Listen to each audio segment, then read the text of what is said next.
The Moon is the Earth's closest neighbor in space, and its only natural satellite. It likely formed when a huge Mars-sized object crashed into our planet billions of years ago. This catastrophe turned Earth into a scorching ball of molten rock, and it also pushed some material into its orbit, eventually creating the Moon. Now, this heavily cratered sphere revolves around our planet, causing the high and low tides we enjoy around the globe.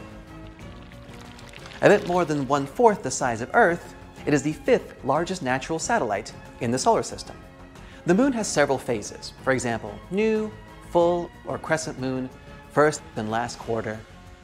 But whatever the satellite looks like, you can always find it in the night sky, and sometimes even during the day. But now, imagine waking up at night, looking up into the night sky, and noticing that the Moon looks a little different than usual.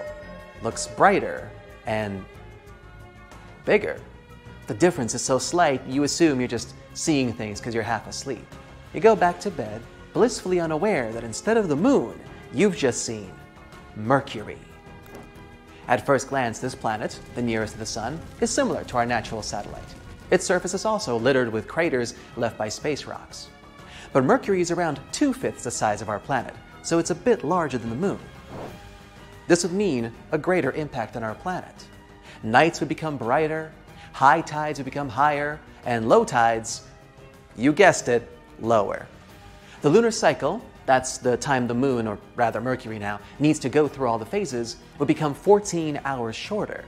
But all in all, such a replacement would not have any drastic consequences for our planet. Alright then, how about Venus? What if we instead swap in the 3rd brightest natural object after the Sun and the Moon?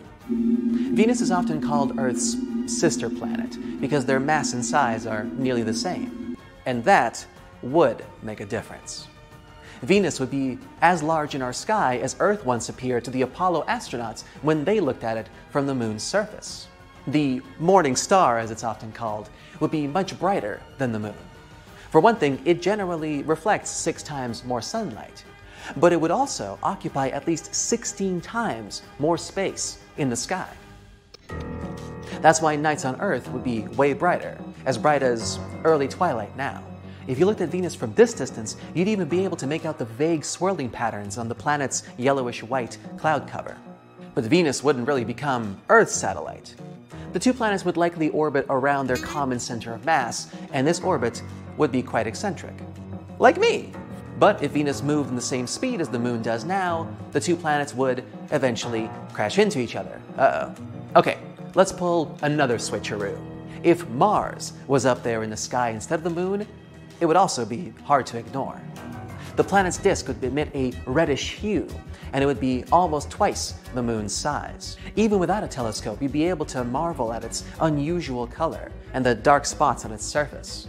And even if you didn't see the red planet, you would still feel its unusual effects on ours. Mars is half the Earth's size, but several times larger than the Moon. Replacing a smaller space body with a much larger one would increase the gravitational stress, upsetting the delicate balance on our planet. If you were unlucky enough to be at the seaside when Mars took the Moon's place, you'd have to evacuate as soon as possible. Massive waves would rise in the oceans under Martian influence. They would crash against the shoreline like the largest tsunamis. Mars would also reflect more sunlight than the Moon, thus illuminating the night sky. However, this time with an eerie red tint. And you'd be able to admire the tallest mountain in the solar system, Olympus Mons, through a telescope. Mars isn't large enough to change the Earth's orbit dramatically. But with time, the two planets would probably begin to orbit each other, creating a binary planet system. And since Mars would be literally next door, voyages to it would become a whole lot more feasible.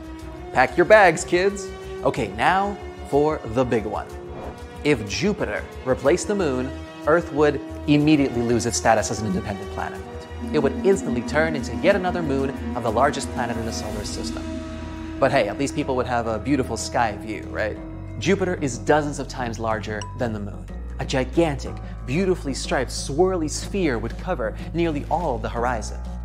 If you had time to enjoy the show, you'd see yellow, brown, red, and white clouds floating in Jupiter's atmosphere. Sadly, you wouldn't have much time to enjoy the view, as the gas giant's gravitational pull would instantly cause severe earthquakes, volcanic eruptions, and tsunamis. Earth's mantle and crust would be drawn towards Jupiter, which would break the planet apart. It would be stretched and compressed with such force that its surface would bulge back and forth by more than 300 feet. On top of that, Earth's speed is only 10% of what is needed for us to stay in Jupiter's orbit. That's why our sluggish planet would crash into the gas giant in less than a day. Now, the rest of the planets on the list are smaller than Jupiter, but they're still ridiculously huge, so from here on out, expect to see similar results. But if Saturn was to replace the Moon, it would truly be the most beautiful skyline to behold. I'm a little biased because Saturn is my favorite planet. It's more than 35 times larger than the Moon, so it would cover 18 degrees of the sky.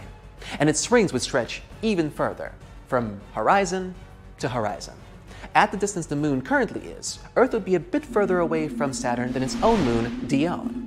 And again, since Saturn is way more powerful than our planet, Earth would once again turn into a satellite. And again, Earth's rotational speed wouldn't be enough to keep it up in orbit, so we'd most likely crash into it in a day or two as well. But before burning up in Saturn's atmosphere, we'd have to pass through its magnificent rings. They're made up of pieces of comets, asteroids, and fragments of moons that shattered millions of years ago. It wouldn't be an easy feat to get through all that space debris. Plus, our planet would have to avoid all of Saturn's moons, all 53 of them. Does anyone know how to fly this thing?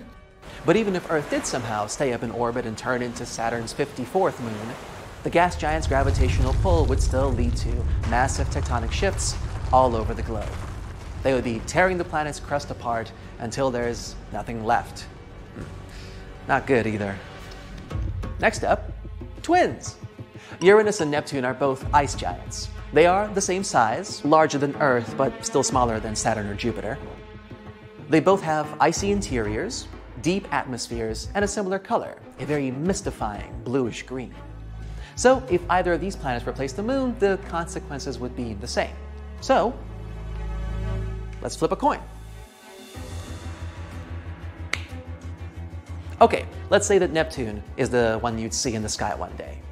Neptune is 14 times larger than the Moon. The planet would look like a bright blue hot air balloon in the sky, not only at night, but during the day too. It would appear to be 15 times larger than the Sun. If everything else remained the same, a solar eclipse would seem to continue for ages. Once the Sun would vanish behind Neptune's edge, our planet would be plunged into complete darkness for no less than an hour and a half, as opposed to our measly 7 minutes and 32 seconds with the Moon. Neptune has 17 times the mass of Earth, so its gravitational pull is much stronger. That's why our planet would instantly become, say it with me now, a satellite. It would orbit Neptune at about the same distance as its own largest moon, Triton, only slightly further away. This means there would be a great risk of Earth colliding with Triton, which probably wouldn't go too well. But let's assume we were lucky enough not to cross paths with Neptune's satellite. Even so, there would be more than enough problems on our hands. For example, tides in our planet would become 1,000 times more powerful than those caused by the Moon. Neptune's gravitational force wouldn't pull Earth apart, but it would heat it up significantly. The seismic activity would increase, setting off earthquakes and volcanic eruptions. And probably bork up the internet too. But of course, the most dramatic scenario would happen should the Moon get replaced by the Sun. See for yourself. The distance between Earth and its natural satellite is about 240,000 miles. But there are between 28 and 43 million miles between the Sun and Mercury. Even though this distance is huge, Mercury is still a scorched, deserted land. It experiences enormous temperature differences, from minus 280 degrees at night to 800 degrees during the day. So I'm sure it's no surprise to learn that if the Sun would suddenly appear as close to the Earth as the Moon is now, it would instantly burn everything off the planet's surface. You wouldn't even have a millisecond to wow at the blazing ball of plasma engulfing the whole sky. I'm afraid sunblock's not going to cut it this time. Typical solar flares are much longer than the Earth's diameter. Just one of them would be enough to melt the Earth's crust, burn its atmosphere, and wipe all forms of life off the face of the Earth. and then our blazing piece of molten rock would immediately be pulled in by the sun and vaporized on its surface. Fun! So, what do we learn from all this? More than anything, I think it highlights just how lucky we are to have the moon exactly as it is, exactly where it is. To try to replace it with anything else would only spell catastrophe for us here on Earth, sooner or later. Thanks, Moon. And thank you for watching. Hello there. Thank you for coming to the Space Job Agency. We have a whole bunch of departments. Intergalactic jobs, keep it in Milky Way, our solar system rocks, or gases, and many smaller ones. Tired of a 9-to-5 routine on our planet? No problem. Let's see if you have any qualifications for newly open positions. So, we've got here... Oh! An asteroid miner on Mars. As you know, asteroids are some sort of leftovers from times when our solar system was forming. Our scientists believe it's debris left of planet collisions and destruction. Tens of thousands of asteroids are circling our Sun, and most of them are between the orbits of Jupiter and Mars. That way, Mars is a perfect location for this job. Those asteroids can hide a lot inside. They're made of magnesium, iron, nickel. We believe some of them consist of oxygen, gold, water, and platinum. We need those for our industries. We have a station with food and everything else you'll need up there. So, you're in a specially designed spacecraft. You start from Mars, land on an asteroid, and start mining. Our machinery is lightweight and solar-powered, which means you need less fuel. Sometimes we send robots to do this, sometimes people. Robots don't need food or other supplies. On the other hand, they're not so precise as humans. You use similar techniques as miners on the Earth. Basically, you'll need to scrape the material off the asteroid. The majority of the ore will probably fly off, so you'll have to use a big canopy to collect it. Since the gravity on asteroids is so much weaker than on Earth, you'll have to learn how to use grapples to anchor yourself to the surface. That way, you can move around with little effort. Once you're done with one asteroid and the material is sent to Earth, you're going to the next one. Are you good at sports? I can see there is an ad for a ski instructor on Mars. Mars has 4 seasons, just like Earth. And winter there lasts around 6 Earth months because the year there is almost twice as long. The snow there is different because it's made of frozen carbon dioxide instead of frozen water. But don't worry, the best scientists made it completely safe. Snowball fights are not so fun. You get a poor pack of frozen carbon dioxide and a bit of water ice. But snowboarding, sledding, and skiing there are so cool. No, literally, the surface is almost frozen. The snow is not as thick as on our planet, but the surface is very slippery, so it's fun. So, you're gonna work there for 6 months, but if you plan to make some extra cash, we're transferring you to Europa, one of Jupiter's moons. Europa is very cold. Its surface is mostly composed of solid water ice, a subsurface ocean we didn't get to see yet. But, hey, our team of space divers is going there in 3 months. I'll check if there's a position open if you're interested. They say this ocean might have twice as much water as we have on Earth. Plus, our team of scientists still think this is one of the best spots to build Earth-like cities in our solar system. But until then, you can go as a skiing instructor. The surface is made of ice, so we created our own snow to go skiing. You'll like it there. There are many hills and domes on Europa. Some ridges are 5.5 miles across. So if you want some adrenaline, Europa has little to no atmosphere, so your suit protects you from radiation from the sun. Okay, the next one is a driver in a space taxi on Venus. Tourists love going there, despite that it's very, very hot. It's further away from our sun than Mercury, but it's still hotter. The thing is, the atmosphere there is like a blanket that traps the heat. The planet is scorching, so you can't stay there for too long. The company will provide you with a flying car that looks like a mini spaceship. You'll have to be a pretty good driver because the atmosphere is very dense. And it's also quite windy there. The speed often goes over 220 miles per hour. And it can get tricky with the clouds. You won't be able to see because the wind's moving them all the time, so you have to act fast. Plus, Venus is the planet with the most volcanoes in our solar system. Much of its surface is covered with volcanic deposits, making it hard to land and find a safe spot to land. If you accept this job, here's a tip. It's better to stay in the air. The view is amazing. Speaking of volcanoes, you can probably join our team of space volcanologists. As an assistant first, of course, but later, we'll see if you can take a better position in an intergalactic team. For now, you can stay in our solar system. We presume Mars, Venus, Pluto, and Jupiter's moon Europa have active volcanoes, but there's still no proof of that. The spots we know about for sure are moons Io, Triton, and Enceladus. Moon Finder. We have a department that's looking for new moons, even outside our galaxy. There's also another one where you get to visit and explore moons in our solar system. It has more than 200 moons, so you certainly won't get bored. If we're talking about a planet where you can't even land, like gas giants Neptune, Uranus, Saturn, and Jupiter, you'll visit their moons directly. All major planets have moons, except for Mercury and Venus. You'll have to visit these planets first and try to find their moon. Moons are awesome. For example, Dactyl is a moon that doesn't orbit a planet, but an asteroid. Before this, we didn't even know asteroids could have their moons. Hyperion orbits Saturn. It has an irregular shape, and we believe it's probably a part of a much bigger, ancient moon that got destroyed from a collision in the early stage of our solar system. It has a low level of density, almost half that of water. And what about Callisto, the oldest one? It orbits Jupiter, and its craters are 4 billion years old. Callisto helped us understand so much about our solar system. Space Jeweler. If you want to leave our solar system, you can visit what we call Diamond Planet. It's 41 light-years away from Earth, located in the Cancer constellation.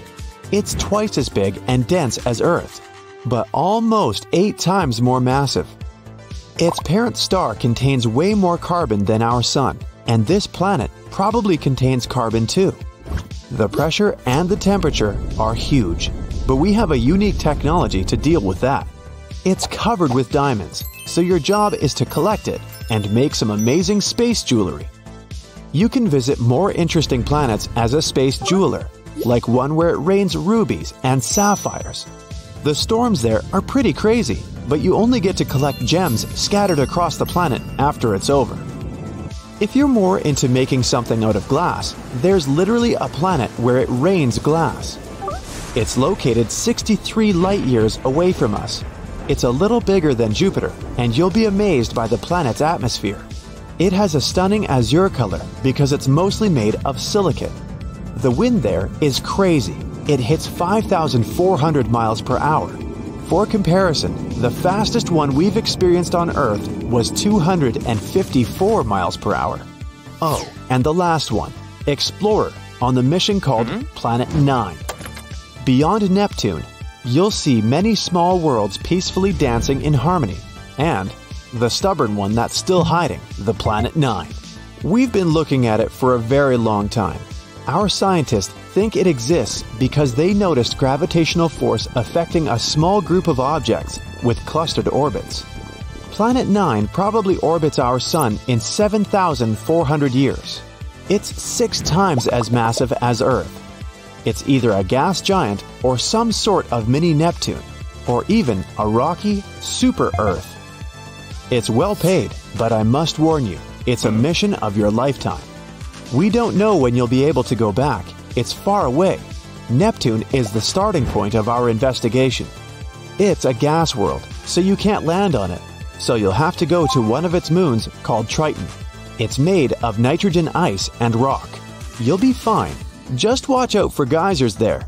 They erupt on the crust, and then the atmosphere blows them away, and we're still not sure how dangerous they are. And you'll have to wear a special suit because that's the coldest space object in our solar system we know about.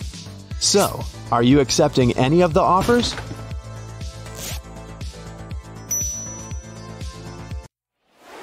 Scientists keep finding new planets they call super-Earths. It's a class of more massive planets than Earth, but way lighter than ice giants, such as Uranus and Neptune. Super-Earths can be made of rock, gas, or a combination of these two. They are often twice or even up to 10 times bigger than the Earth. They're interesting to study, but kinda too far away from us. They're pretty common outside of our solar system, together with other interesting planets like mini Neptunes. Those can also be gas dwarfs, ice giants, or huge rocky bodies. But again, we don't have anything like that. But something we do have that those other solar systems don't? Jupiter. It's the biggest and heaviest object that orbits our sun. This king of planets possesses a powerful force to dominate our solar system. Jupiter is notorious for eating planets. A protoplanet slammed into it about 4.5 billion years ago, when Jupiter was still a young planet in its early stages.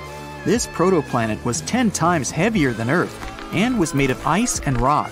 The collision was huge. Jupiter's core broke apart, and helium and hydrogen mixed with denser materials. Through time, the heavy material settled back into the dense core, which is what we see today. And if it swallowed a planet before, it might keep doing it as well. We suspect our solar system used to have many more large planets than it has now. For example, it's kinda empty around Mercury today. Similar areas around many other central stars are definitely more packed with intermediate mass planets, with the size between Earth and Neptune. Our solar system was a chaotic place at its beginnings. Young stars were surrounded by swirling disks of dust and gas, and planets would form out of that debris, something like trees when they're springing up from the ground.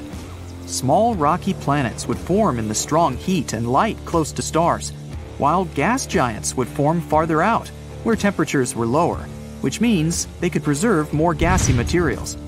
And even though planets in our solar system seem pretty stable and peaceful today, following their orbit, they weren't that calm before. Some planets didn't have a circular orbit. They had oblong, more eccentric paths. It took them swinging first toward their stars and then farther away. It was like they had been thrown off kilter by the gravity of other planets on their way. There's something called the Grand Tack theory. It explains things happening in the first few million years when our solar system was forming. At some point, Jupiter, one of the key players here, may have been pulled in closer by our central star. After that, it went back and took a huge cloud of debris. It was like a sailboat when it tacks around a buoy. This kind of messed with planets that were in the process of formation. After Saturn was fully formed, our close neighbors in the solar system cleared out a little.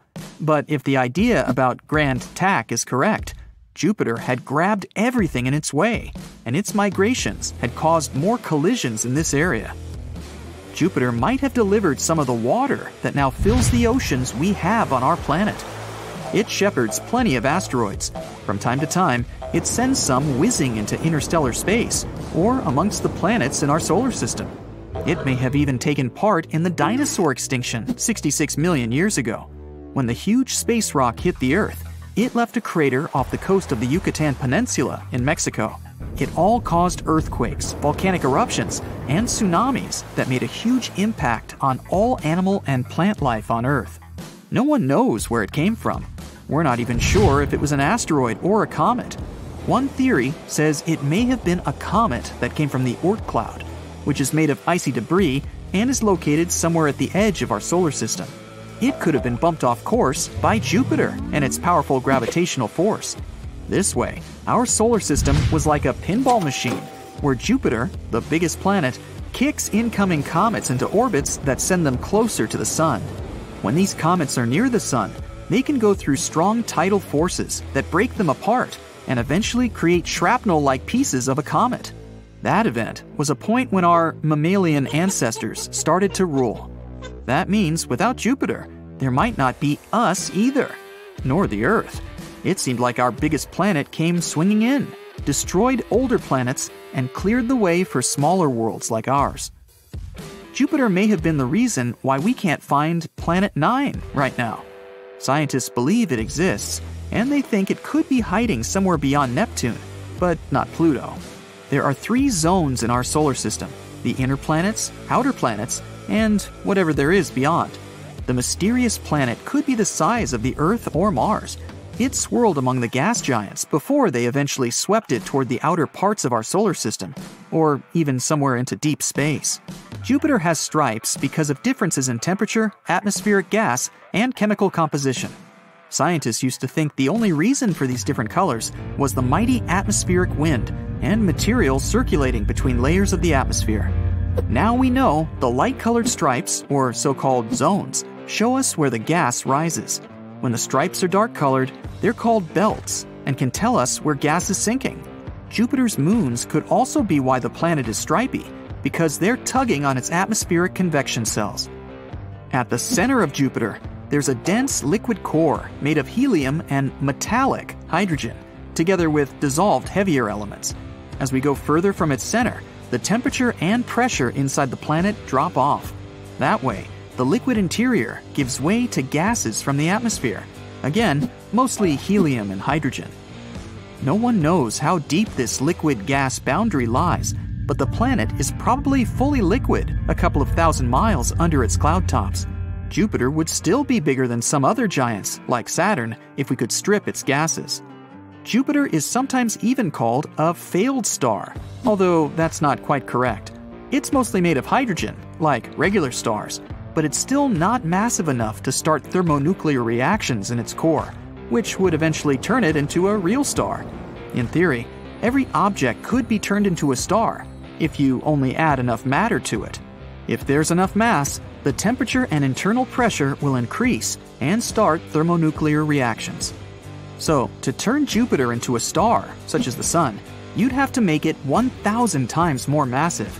But to form a cooler red dwarf, you'd only need 80 Jupiter masses more. That way, Jupiter won't spontaneously become a new star of our solar system. But if many space objects with similar mass collide with it, or in other words, if Jupiter eats them, then maybe. You never know.